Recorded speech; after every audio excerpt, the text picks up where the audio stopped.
Hey guys, I'm Mason. I'm a completely blind wrestling fan, and this is my podcast, Wrestling in the Dark. On today's episode, I wanted to take a look at the most pressing mystery in wrestling right now.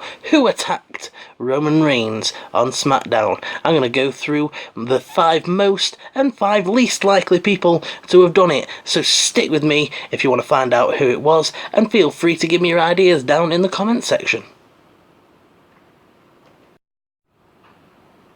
Samoa Joe is the number 1 on my list, who I think is most likely to have attacked him. They've had their dealings recently on Raw, they've had issues, and a lot of the time in WWE, if something seems like it's going to be something, it usually is. So, it seems like an obvious one, but I wouldn't necessarily be surprised. It's not something that I necessarily want to see, because both of these men could both do with a win. I don't think they're going to put Joe over Roman, and I wouldn't necessarily want to see them do that at this point either. Both of them really need building back up and need some wins, so I don't think this one would be a good one, but I'm really not going to be surprised if it does turn out to be Samoa Joe. Number 2, for similar reasons to Samoa Joe, I'm going to say would be Drew McIntyre. They've had this on and off feud throughout the year since WrestleMania sort of time, and I could see them getting to the point where maybe they wanted to book Shane and Drew versus Owens and Reigns, and that I think could be a pretty cool match. Not that I usually enjoy seeing Shane in matches, but Drew, Owens and Roman are all really cool competitors that I enjoy, so I think that that could be a decent tag match, especially if they used it to write Shane off TV after that. I don't know whether it would just end up being that, but I could see them going back to the Drew well and maybe finally trying to give Drew that win over Roman. But yeah, Shane and Drew is my number 2 answer, just because they've had this little on and off thing throughout the year, and it'd be kind of cool if all the people that Shane's messed with throughout the year have to come together to team up to finally get rid of him. Maybe if they could pull Miz into it somehow as well, that'd be pretty cool. But yeah, number 2, Shane and Drew. Number 3 is AJ Styles. The OC just formed. I could see them wanting to get Gallows and Anderson into that tag team picture. If they were to go and feud with the New Day, that'd be a pretty cool feud, and AJ going against Roman would also be a really cool feud in my opinion. Roman as the strong face, and AJ as this new heel character that he's playing now that he's a member of the OC, I think would be a really interesting storyline. You could get some cool promos out of it, and I think Roman working with the New Day for a few tag matches here and there would be pretty cool. If AJ was to go over Roman, you've got sort of a justified reason for AJ to go after Kofi, which I believe is a strong possibility for the latter half of the year. It's definitely something that I do. Eventually someone has to take that belt off Kofi, and whoever it is needs to be built up quite a bit in my opinion, just because Kofi's had a pretty strong title reign. He's defended against quite a lot of big names, and if AJ was to go back for that WWE title, it would be it'd be really valuable for him to have gone over Roman, and that one I think could be a really cool possibility. So AJ Styles, or the OC, is my 3rd answer. Number 4, I'm going Braun Strowman. It sort of speaks for itself, doesn't it? Big destructive spot, scaffolding falling down and crushing someone, debris, and it just seems like a fairly Braun Strowman-y thing, other than the fact that from past experiences with when they push Braun, this seems a little bit too subtle. I mean, don't get me wrong, it's not subtle, but at the same time, I feel like if it was going to be Strowman, you would have seen Strowman doing this. You would have seen him pulling down the scaffold or whatever to demonstrate his strength, whereas it seems more like it's going to have been a quote-unquote smart heel sort of thing, because it was left more as a trap, something for him to walk into. Like I said, I feel like Braun Strowman would go face-to-face, but I can also see them going with him, because why not? Other than the fact that they could both really do with wins, it would be a fairly good rivalry, because they do have good rivalries. They've had their history before, with the Roman basically trying to murder Braun, and Braun doing the whole ambulance and flipping him off the thing with the stretcher, and they've got history, basically, is what I'm trying to say. So I think that they could play on that, and a renewal of their rivalry would be pretty entertaining if they had some new spots to give to Braun, because that's probably a big reason for why Braun was so over before he lost it last year. He got that from doing those big destructive spots and going up against someone like Roman. So I think, especially again, if they were going to give Braun the win in this situation, I could see them going with Braun, playing up on that history, and yeah. So Braun is my number 4. Daniel Bryan is my number 5, because, according to multiple news outlets, Bryan has been advertised to face Roman after SummerSlam. Now, obviously, card subject to change, but this one is quite likely to happen if it's being advertised, from experience. But where would they go with this one? I've been trying to think all week since the reports surfaced that this was the case, and I really, really don't know. Especially not if you're sticking to the new Daniel Bryan character. You can't go back to referencing things from the old Daniel Bryan to build feuds, so they couldn't go and, say, mention the Royal Rumble controversy, etc., etc., all of that sort of stuff. So I'm really not sure what the character motivation would be. For all the people that have come before this, they don't really need a motivation, or it's pretty clear what the motivation is. Joe, AJ, Shane, Drew, Braun, all of these people, you can sort of understand why they would go after Roman. I'm not really sure why Bryan would. It's not really appeared since losing those tag titles, and it'd be pretty cool if they were doing it to set up some sort of feud between Roman and Rowan, but I'm really not sure just what the motivation for this one is. Like I say, I've put it on the most likely part of the list, because I do think that I wouldn't be surprised with the advertising going around that they would do this, and I could see why, because, you know, it gives Bryan a big match at SummerSlam, and it's got a big fight feel there, and you can sort of market it well, but I really don't see what the motivation would be. So please, if you can think of a decent motivation for why the new Daniel Bryan would be going after Roman, other than bringing Hollywood sort of stuff into it, which I wouldn't really be interested in doing, because he's only gone and done one film, I really don't know where it would come from, so let me know. Number 6 is Buddy Murphy. Now, I've put Murphy on the least likely sort of end of the list, just because I don't really see them going with it. It's not a bad choice. It's definitely not, because who better for the best kept secret on SmackDown Live to go for than Roman Reigns, who is, you know, the least kept secret. He's the most prominent star. Murphy going after him would be really, really cool. It'd be a big push for Murphy, and even if he didn't win, I think that he could pull off a really, really cool match with Roman that would make him look like an absolute star. Obviously, he was one of the people seen backstage before the Roman thing happened, and this could just be a red herring. They could just be trying to throw us off the scent of who it actually is, or they could just go with the fact that it is Buddy.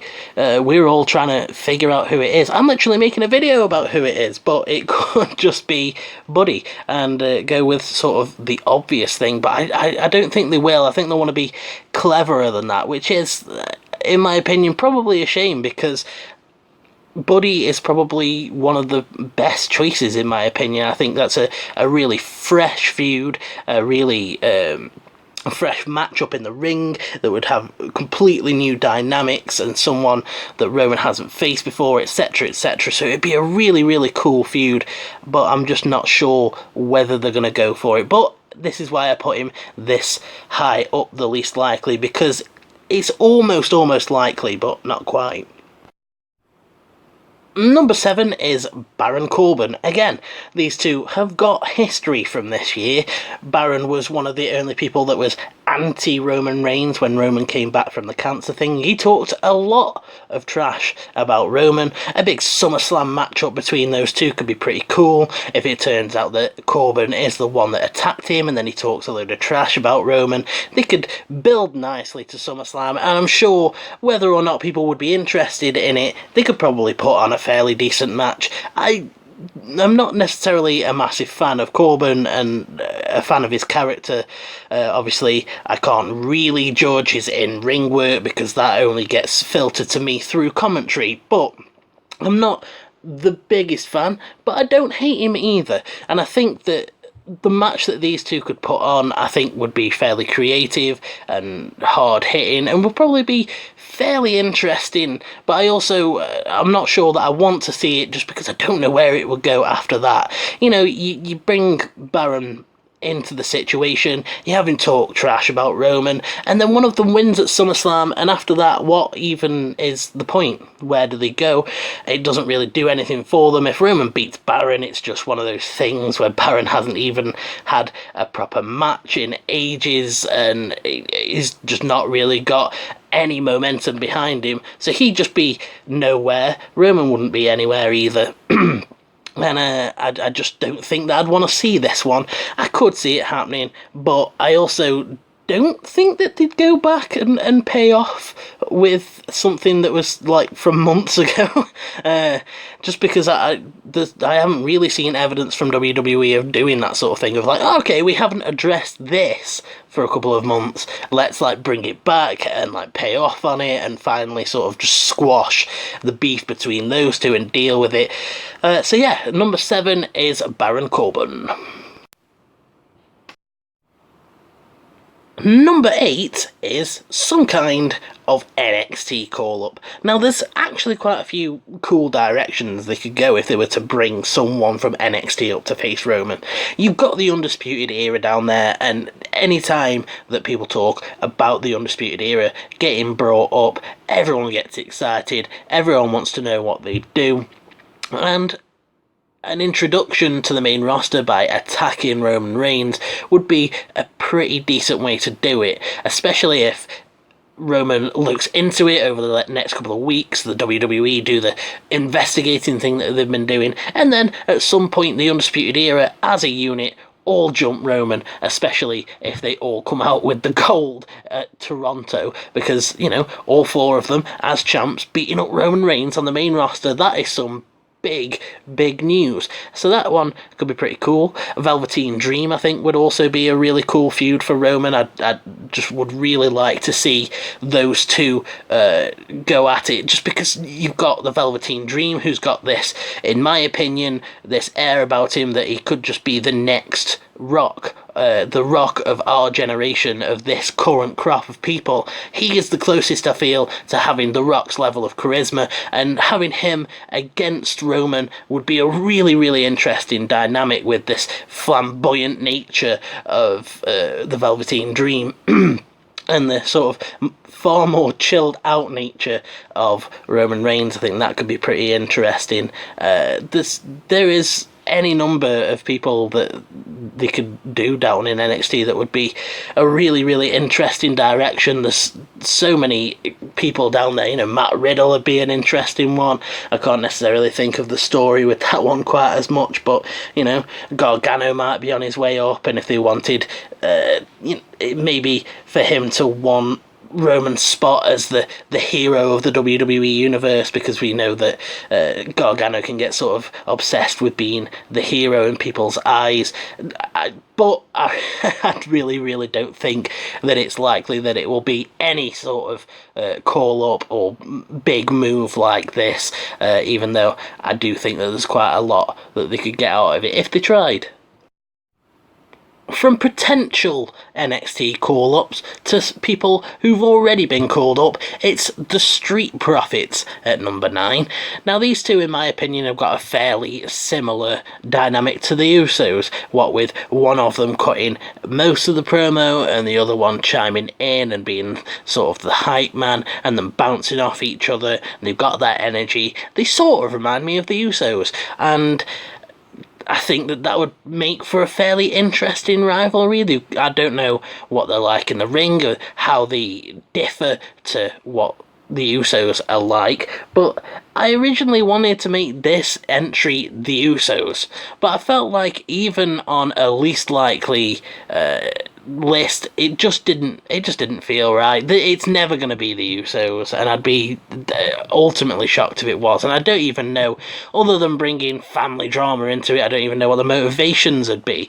But Street Profits are NXT Tag Team Champions. Whether or not they remain that way after the next takeover is anyone's guess, and I will be doing my predictions for that in a few days.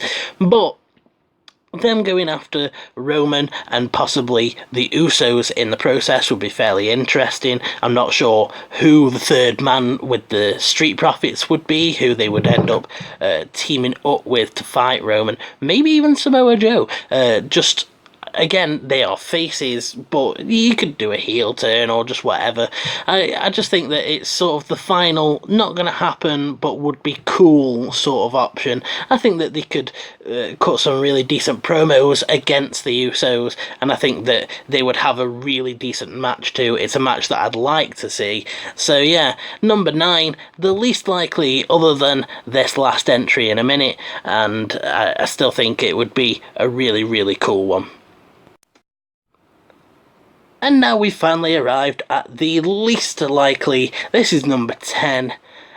It's Seth Rollins and Becky Lynch as a unit, not just Seth, because I did think about just putting Seth, but now I think that it would be more interesting if it was as a unit, especially with Becky Lynch as the driving force behind Seth Rollins, turning him on his best mate once more. I don't necessarily know whether I'd want to see it or whether it would end up playing out as being cool or not, but it was an option that occurred to me and I went, that's not going to happen, so I put it this far down the list. I do think that you could play it pretty cool, though. So you've got Becky and Roman, who have literally, not long before I started recording this podcast, been announced as the cover stars for 2K20, and I'd be really, really interested to see some form of Becky and Roman feud. I'd like to see how that would work, the big dog versus the man. I really think that could give Becky her edge back, going up against someone like Roman. You know, physically, people would not expect that match, but I actually think they could tell a pretty good story. I'd like to see what they could do, and it'd be pretty interesting with Seth in there as well.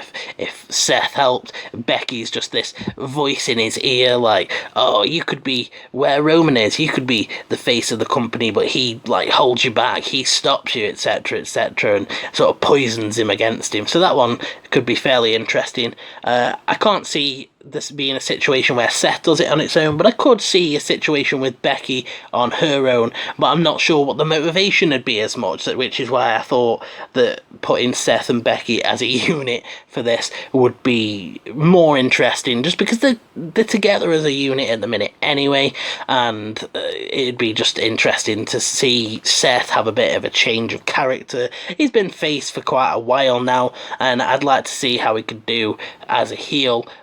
Not a cowardly heel, because we've seen that already, so I'd kind of like to see like a dastardly heel or a fired up sort of heel from Seth Rollins, and I definitely think him with sort of with Becky doing this sort of, we are the best, we're like the power couple, I just think we're the toughest team around, and Becky having this sort of icy, the man sort of character. I think it could be really, really interesting. I'd really like to see what Becky would, do on Twitter to Roman and all the promo sort of stuff. And Becky locking Roman in a disarmer would just be hilarious, and I really don't think that they're going to do it, so that's why it's the least likely. Number 10 was Seth and Becky. So those were my ideas for the most and the least likely to have attacked Roman Reigns. If you want to let me know what you thought of this list or who you thought attacked Roman, have your say in the comments section down below or on Twitter at Mason_WITD. And if you've enjoyed this episode, let me know whether it's something as simple as clicking the like button or hitting that subscribe button and the notified bell so that you never miss another episode of WITD. Come on in, let's be friends. Right guys, I'm off and you should have a good one.